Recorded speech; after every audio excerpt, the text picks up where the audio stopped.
Welcome back to Intro to Philosophy 1010 for the summer session of 2019. Here's our book, Introduction to World Philosophy, a multicultural reader.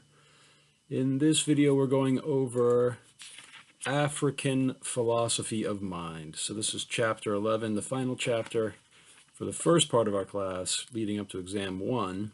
And this video will be going over the last 3 questions that we haven't gone over yet for exam 1. So it is part A, questions 7, 8, and 9. And we'll be going over the writings by Anton Wilhelm Amo and Leke Adiofi and Kwasi Wiredu. So question number 7 asks about Kwasi Wiredu, but actually Anton Wilhelm Amo is the first one in the order of these philosophers. So I'm going to start with him, and that is question number 9, which is, in the Apatheia of the human mind, what part of Descartes' theory of the self does Anton Wilhelm Amo accept, and what part does he reject? Does Amo solve the problem in Descartes' philosophy pointed out by Princess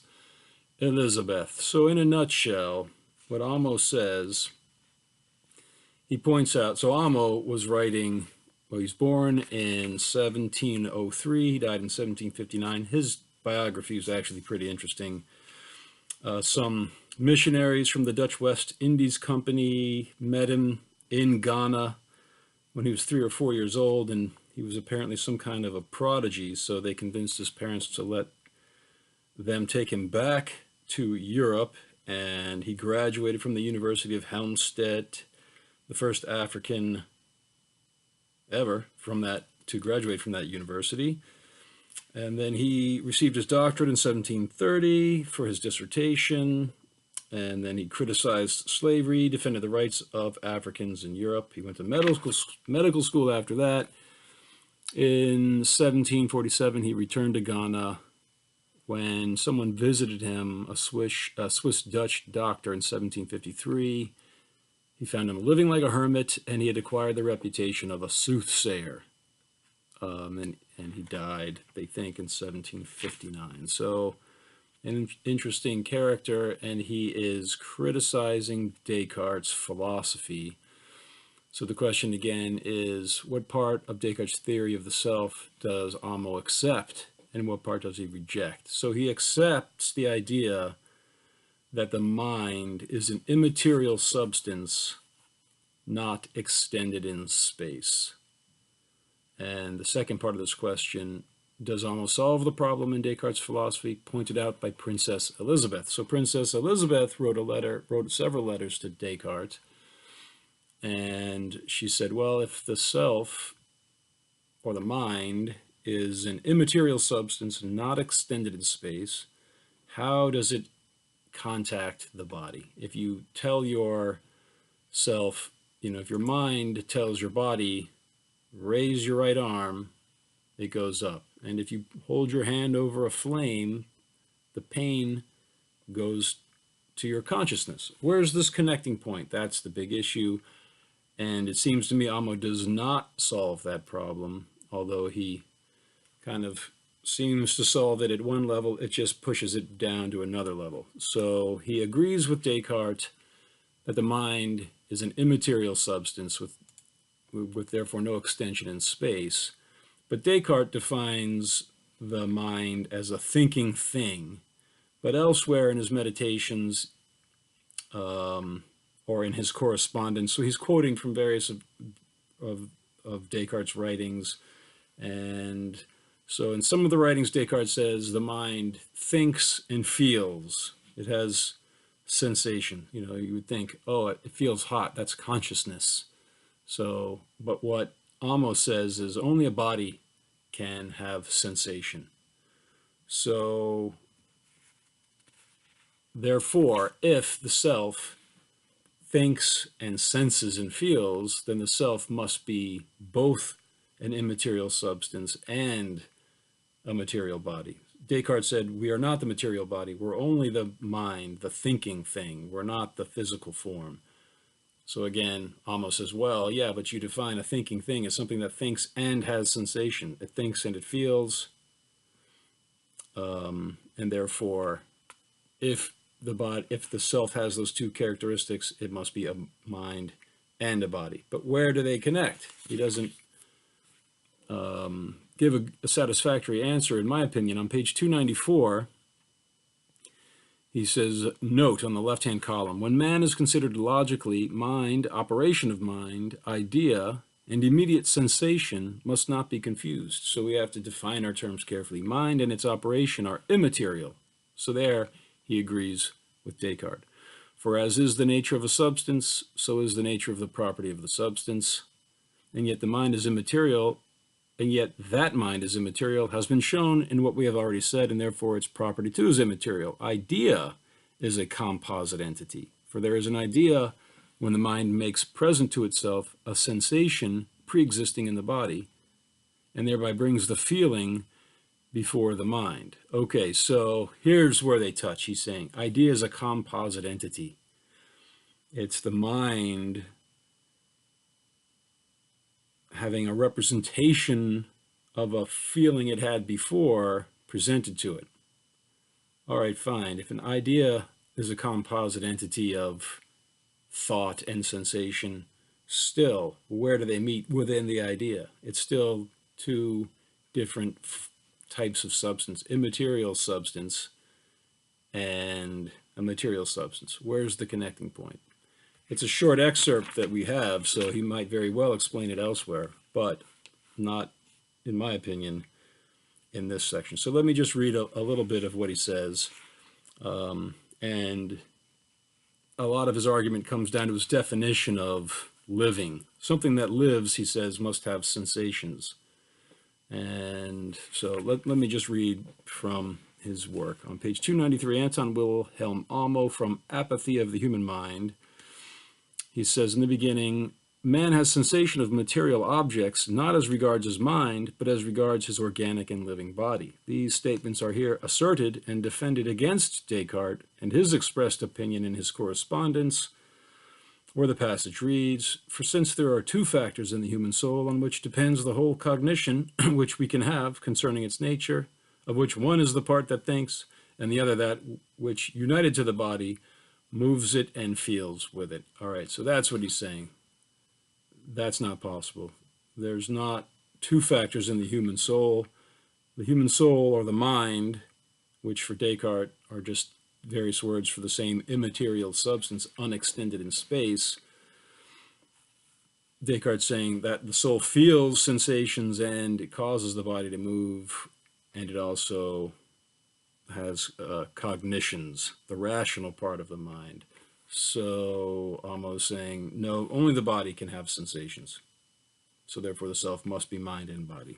So continuing, he says, to this statement we give the following warning and dissent, that the mind acts with the body with which it is in mutual union.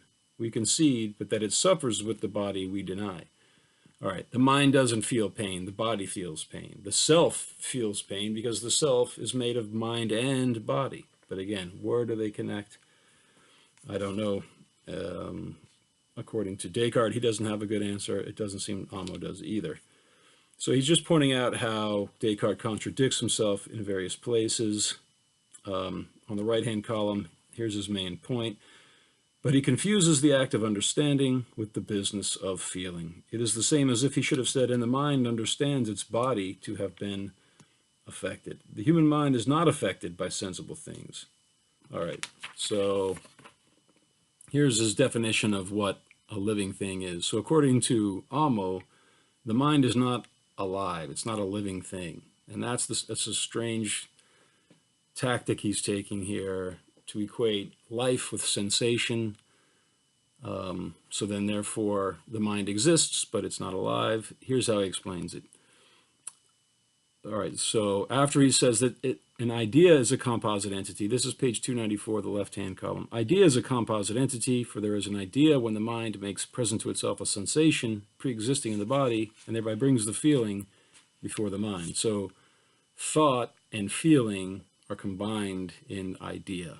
which is a composite entity. It's made of two things. If it's made of two things, it can be also disassembled, he's going to go on to say. First proof of thesis, whatever feels lives. Whatever lives depends on nourishment. Whatever lives and depends on nourishment grows. Whatever is of this nature is in the end resolved into its basic principles. That means it dissolves, it decays. Whatever comes to be resolved into its basic principles is complex, not a simple unity. Every complex has its constituent parts. Whatever this is true of is a divisible body. If therefore the human mind feels, it follows that it is a divisible body. Okay, he's saying, but the mind is not a divisible body. It's an immaterial substance, not extended in space, and therefore cannot be divided, and therefore can't feel. Only the body can feel. Second proof of thesis, no spirit has sensation of material objects. Since the human mind is spirit, it has no sensation of material objects. So continuing down, he says, note 1, to live and to have sensation are two inseparable predicates. The proof is in the following inversion. Everything which lives necessarily feels, and everything which feels necessarily lives. So he's saying, basically, life means organic life. So a mind, which is a spirit, a soul, and not extended in space, immaterial substance, isn't alive, because it's not an organic thing that grows and changes and can be divided. Most people would say the soul is the essence of life, that the body's not really alive, it's the soul that gives life to the body. Amo seems to be saying the body is alive and the soul isn't, although it does exist. So just keep in mind, a lot of this depends on how he's defining his term, and especially how he defines the term living. So to live and to exist, this is the left-hand column at the bottom of 294. To live and to exist are not synonymous. Whatever lives exists, but not everything that exists lives, for both spirit and stones exist, but can hardly be said to live, for spirit exists and operates with knowledge. Matter exists and suffers the action of another agent. All right, so matter, your body, suffers. It's alive. You know, a stone isn't alive, but the body is. I'm just going to continue to read what he says. For spirits exist and operates with knowledge. Matter exists and suffers the action of another agent. On the other hand, both men and animals exist, act, live, and feel. All right, here's one from the Bible. Third proof of thesis, fear not, our Savior says, those who kill the body yet cannot kill the soul, from the Gospel of Matthew. From what we gather, Amo says, that whatever's killed or can be killed necessarily lives. So he's saying that even according to Jesus, the soul is not alive because it can't be killed. I don't agree with how he's defining the term life here. There's I think in the Bible it's pretty clear that the soul is the source of life, and he's just saying it's the source of, or it is a form of existence, but it's not a living thing. I don't know about all that. But on the right-hand column, page 294, if therefore the body is slain or can be slain, it follows that it lives, and if it lives, it feels. And if it feels, it follows that it enjoys the faculty of sensation. For living and feeling are always, and right from the beginning, conjoined in the same subject. Okay, so on the page 295, up at the top, he says, sensation and the faculty of sense belong either to the mind or to the body, not both. That they do not pertain to the mind has been shown by our broad conclusions, therefore they belong to the body. So again, I've gone over some of the details. He doesn't seem to me to solve the problem brought up by Princess Elizabeth, because he doesn't show where the mind and body connect. How does an immaterial substance not extended in space, which is the mind, interact with the body, which is extended in space and has feelings? So I'll leave it at that. And now moving on to question number 7. Compare Kwasi Wiredu's The Concept of Mind to Hume and Madhava. So Madhava is from the Indian materialist school, the Charvaka school, on page 230. the compendium of philosophy. The basic similarity between Wiredu's concept of mind and Madhava's. Madhava says on page 230 that in this school, he's talking about the Charvaka materialist school, the four elements, earth, etc., so that's earth, water, fire, and air, are the original principles. From these alone, when transferred into the body, intelligence is produced, just as the inebriating power is developed from the mixing of certain ingredients. So he's saying, he's a materialist. Consciousness comes from the body. When you mix up certain ingredients, it produces consciousness. Just like if you mix up, if you ferment grains or grapes, it becomes the intoxicating power of alcohol. So consciousness is this chemical byproduct, basically, is what Madhava says. And Wiredu says something very similar, that the brain is the foundation of thought, and thought is just what happens when the brain is acting. When the brain produces thoughts, then a mind exists. The example in the introductory notes is like a car. Motion is not a part of a car. Motion is what a car does. And similarly, thoughts are not a part of a person. It's just what happens when the brain is acting. So, and how is that comparable to Hume? So the question is, compare Kwasi Wiredu's The Concept of Mind to Hume and Madhava. In what ways are they similar and different? So Hume is the empiricist, the ultimate empiricist, who says, if I can't contact something with one of my five sense organs, then it's just a figment of the imagination. I don't see a self or a mind or whatever you want to call it, a soul. I can't see it or smell it or taste it or touch it or hear it. Therefore, it's a figment of the imagination. Similarly, Wiredu is saying the mind is just the thoughts that a brain has. It's not some immaterial substance enduring through time. So does that mean that Kwasi Wiredu is saying there's no such thing as a soul? Well, he doesn't say that in our reading, but again, our reading is just a short excerpt. So I will read a little bit from the introductory notes on page 295. So the Akan tribe. So this is the Akan. Oh, wait a minute. I put the concept of mind here. So let me see here. Okay, yeah, it's the Akan tribe from Ghana and the Akan conception of mind and self. But the article that he wrote is The Concept of Mind. And it's from 1983. So this isn't back in the 18th century. So what he says is that the self, so here's he says the mind is not a thing. It is what happens when thoughts are happening. It is the relatively permanent possibility of thought. The brain is the basis of thoughts, which is similar to Madhava's claim that consciousness is the inebriating power of grains. He is like Hume in denying that the mind is an immaterial substance that stays the same over time, but he also has the idea of a personality, which is not defined in our selection. Okay, so that's what I was looking for. Onipa, the idea of a person. Well, what is that? He doesn't define that in our excerpt. So mind is not a thing, it is a disposition to think. And the act of thinking, just like a car, is not made of motion, it is the car's activity. All right, so I've gone over that. So if you look on page 296, on the left-hand column, the Akan conception of mind. So he's saying, the preceding remarks permit us now to begin to answer the question whether there is any exact equivalent in Akan of the English word mind. A simple yes or no answer is not available. So he says, and then he talks about three different terms. So he says, the only conceivable translation of mind into Akan is adwene.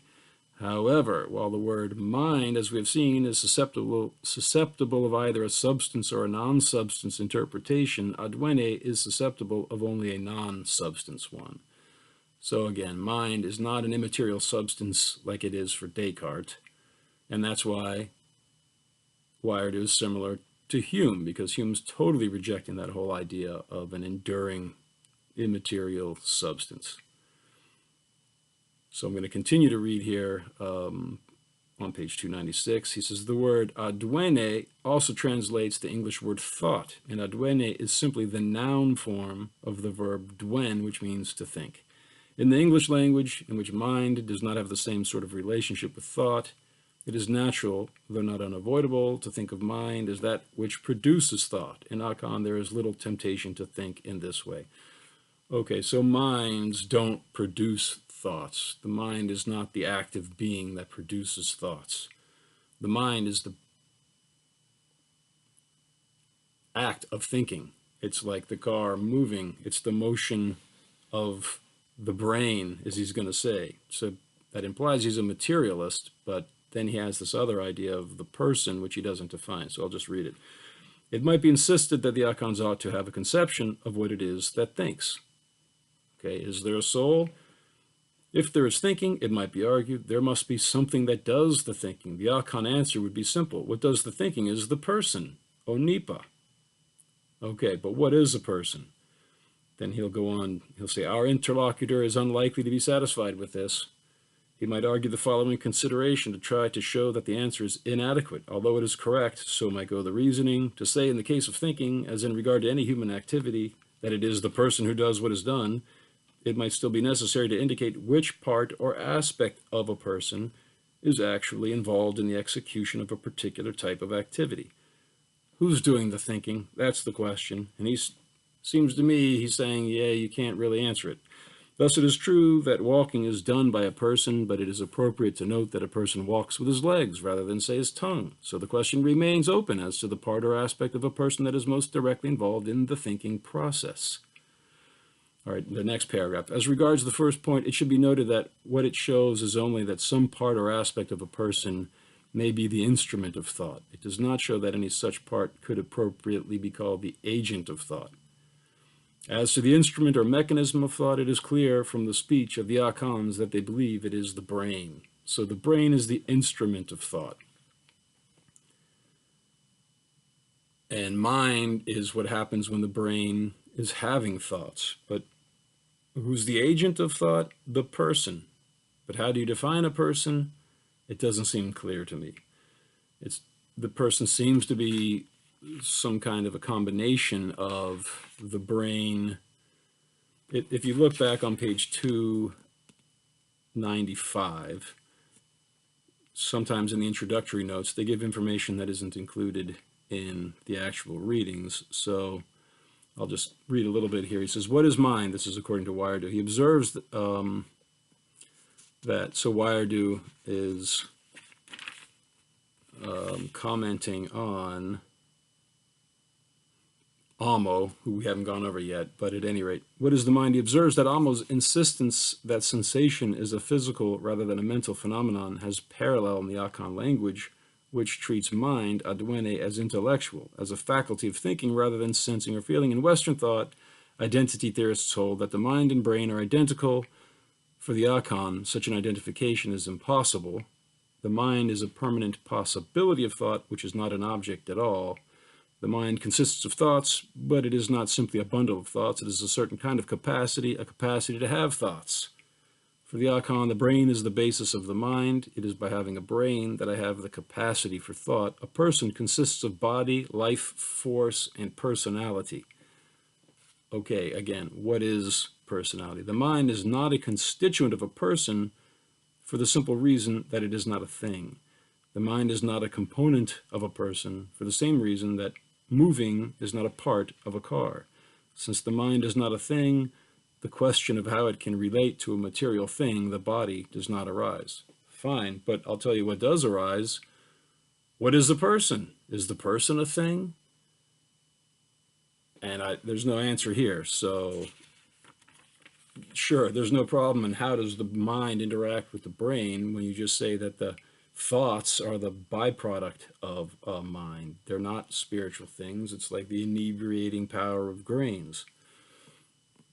But what is the agent of thought? The active agent that tells the brain what to think? It's the personality. Okay, what is that? And there doesn't seem to be an answer. So the question is, compare Kwasi Wiredu's The Concept of Mind, a Hume and Madhava. In what ways are they similar and different? Okay, so to wrap this up, they're similar in that they all say the mind is just a byproduct of the body. It's not a single continuous substance. In quoting John Locke, Wiredu says that, or no, quoting John Stuart Mill, he says, to adapt the phrase of John Stuart Mill, mind, at any rate, in its aspect of potentiality, is the relatively permanent possibility of thought. Okay, so it's a possibility of thought, just like a car is the relatively permanent possibility of motion. So the mind isn't a soul, so that agrees with Hume and Madhava. The way they're different is that, well, at least one way they're different, is that Wiredu mentions this concept of a person, onipa. What does the thinking is the person, onipa? But I don't understand clearly what he means by a person. He talks about the individual. If you look over on page 297, he says, on this conception, mind is not that which thinks, but the thought which is thought when there is thinking. 297 up at the top on the right-hand column. What distinguishes mind in this sense from a fortuitous aggregation of isolated thoughts is the unity arising from possession by an individual. Okay, an individual, I assume, means the same thing as person, onipa. What is the individual? Continuing here, he says, on this showing, thoughts are not in the mind, but of the mind. That is to say, thoughts are what mind is made of. Going down a little bit on that right-hand column, he says, in other words, a certain kind of disposition is being attributed to the individual, the disposition to think. But what is the individual? That's the question that is not clearly answered. On page 298, he says, on the left-hand column going over to the right-hand column, he says, this entity is said to be the mind. If this were true, it would presumably be taken to bear out the view noted in the second paragraph of the present section that although the agent of human thought is a person, yet as a thinking being, a person may be in essence a spirit or something of that sort. All right, so he's saying, is the person a spirit or something? He says, I will argue below that this is a conceptually faulty hypothesis. But what I want immediately to point out is that it is a hypothesis which does not have a place in Akon thought on account of its non-substance conception of mind. Okay, so I'm going to read this part again. I should start at the bottom of 297. In Western philosophy, the contention of idealists and dualists has been that it is not. So this is continuing. So their view is that it is necessary to postulate an immaterial entity which works on or alongside the brain to produce thoughts. This entity is said to be the mind. If this were true, okay, so is there some immaterial entity that works along the brain to produce thoughts? He says it's not a mind. Mind is the thoughts. Then he goes on to say that the agent of human thought is a person, but he's pretty clear in this last concluding remark that the person is not. Well, he says it's not a spirit or something of that sort, and that's because of the non-substance conception of mind. So I am assuming here the non-substance conception of mind means a non-substance conception of person. And he does say that below he will explain what he means, but we don't get that. But it seems to me that it's, if it's a non-substance conception of mind or person, that means there's no soul. So that is very similar to Hume and Madhava. All right, now in question number 8 for part A of exam 1, in personal identity in African metaphysics, what is the difference between Leke Adiofi's conception of the self and Locke's? What are the similarities? So this is only the second time I've instructed with this book. You know, it's a big book, and it takes some time